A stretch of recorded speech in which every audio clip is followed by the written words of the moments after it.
Good morning. Sunday morning. Welcome back, everybody. It's been a little while. And you know what? We're going to do something fun today. I am going to fix my kid's mother's guitar that she got from Amazon. And it is a wonderful and interesting glary guitar. So first, let's hear how this thing sounds without me doing anything to it. So here it is before it's fixed up. So we got buzz out, and we got it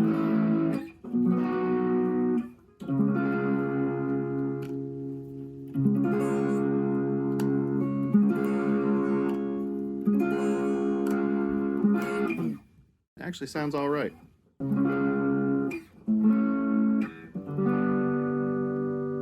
Let's turn this thing into a hot rod.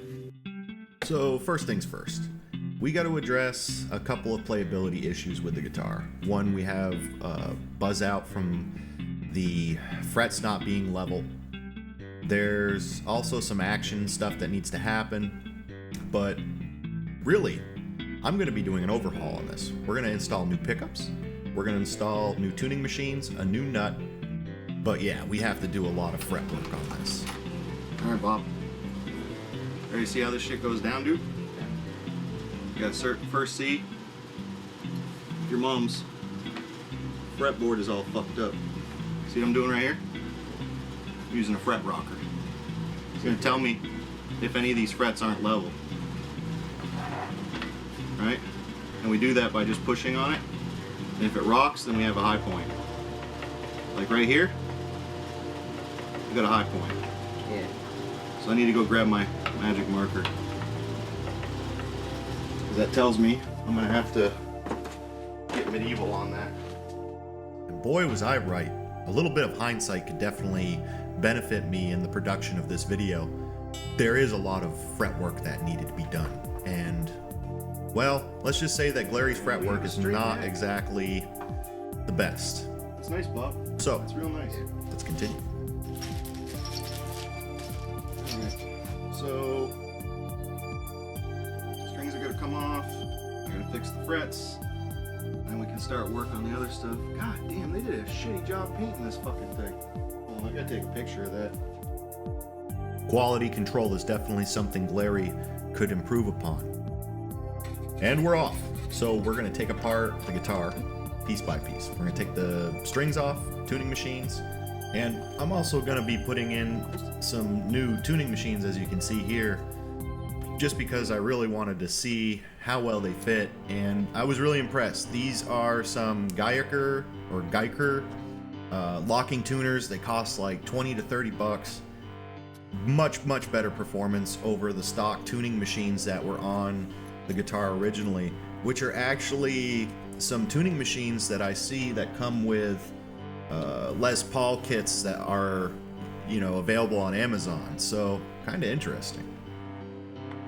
So one of the first things that I want to just kind of get out of the way before I get too deep into this is just getting the fret work done up, because yes, this is a very gruesome and laborious process, and it requires a good amount of attention. I'm going to start off by hitting this with a leveling beam on the affected frets that I marked off with the fret rocker, just to kind of give it a quick, I'm removing a little bit of material without going over the whole fretboard first, to make the job overall easier without sacrificing too much of the existing fret work. So after leveling all the frets, we got to go through with the crown file to bring the tops of the frets to a point. And that makes everything really happy with intonation and note clarity. So you take your time with this and you do it right, because it really matters. This is part of the user interface of the guitar, as Mr. Ben Crow would say. After crowning, we're going to go through and hydrate this fretboard. This fretboard is really dry out of the factory. We live in Vermont. There's nasty weather here. This type of fretboard, which is allegedly rosewood, and I think for the most part it could be some variant of rosewood, you need to take care of it or else it cracks and does bad things. So I go through here with this feed and wax stuff. It's really cheap. It's got lemon oil in it, and this really breathes life into fretboards. Guitar Doctor, I forget the guy's name. He's a real chill dude. He turned me on to this stuff, and he is right. One bottle of this will last you several guitars, and you should just be using it for general maintenance. Honestly, it's really, really good stuff. After applying the wax, wiping it off, and getting ready for the next phase of cleaning up the frets and the fretboard, I'm going to use some steel wool to polish everything.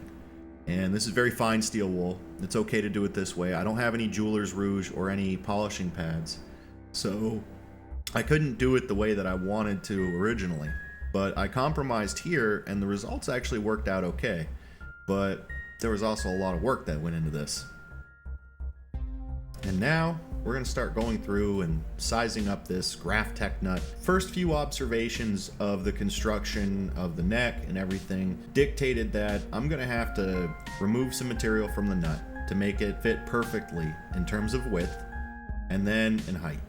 But before we get too crazy into nuts, I'm going to actually do an about face and install the pickups. And today's pickup replacement is brought to you in part by Dragonfire. They make these things to be cheap, you know? That's really how it goes. You know what the next fun part is? I get to do the pickups. There's some fucking long screws in there, man. That one didn't go straight in at all. China. Joking about import guitars aside, there's a lot of work that has to happen here. Got to take out the pickups, figure out where the wires are going, and just kind of, you know, take everything apart, because that's what's expected of us. So that's what we're going to do. We're going to take everything apart, because, yeah. Alright, that's good. They didn't accidentally kill any wires. Oh my god, so much finishing paste. Jesus Christ, boys. Would it really bother you just to take 5 minutes to clean up the fucking work? Now, the next part of our journey is, of course, the wiring. And you can see here in this cavity, well, it's a very inexpensive import guitar, so things are not exactly the best they could be. This cavity is completely unshielded. I decided not to shield it out of the interest of time, but let's get some stuff out of this thing.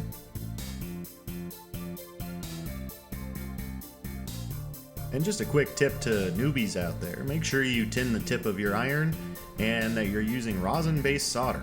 It will make your life so much easier and less painful. Now, with our wires unsoldered, we have access to the pickup cavities. So we're going to start installing these one at a time. Now, feeding the wires through the pickup cavity holes is a lot of fun, and it requires a little bit of patience in addition to a little bit of creativity. You might have noticed that there was some tape on the ends of the wires as I send them through. That's just to keep it all together. That's an old IT guy trick when you're running Cat 5. So yeah, lots of fun times inside here. So pretty much from here on out, it's just going to be screwing things together. And, well, we're going to put the strings on next, after we finish all this soldering, of course. And the soldering is not really exactly my favorite thing to do. It's not fun, but with the included instructions, everything went pretty well. But it's still a little weird wiring up something when you don't wire it up from scratch. So you got to really pay attention. Now, if you're noticing this, I'm using some really nice ceramic tweezers. This is an invaluable tool that I had back when I was doing the vape thing, and I highly recommend that if you do any soldering, you get those. But anyways, now we're moving on to getting the nuts sized up and figured out. And I'm just doing a quick alignment check by installing the 2 E strings. This is a pretty standard and reasonable thing to do. I like doing it this way so I can check if anything's really like fucked. So life has been given and a voice Can has you been hold heard. with your finger right there? While I mark the nut real quick. Yeah, I hold down right there. And do not worry, I'm not going to cut you. So what I'm doing right here is just getting the nut in place after it's aligned perfectly and scoring it with my knife so I know what I'm taking off when I process the nut. We're going to make this spot a habitable place for our nut. Quick touch with this. Almost there. Son of a bitch. Alright, let's make this thing playable. So after a little bit of intonating off camera and taking a couple of breaks and just continuing to work on the guitar, I started getting it to a point where, well, things were working out really well. I was really impressed. My nut filing skills actually came through for me. And best of all, the guitar was actually playable.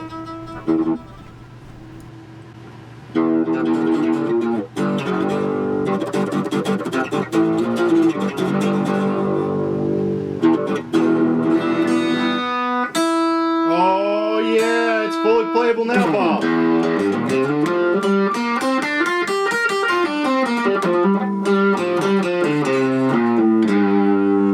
It's a real guitar now, man. Check it out.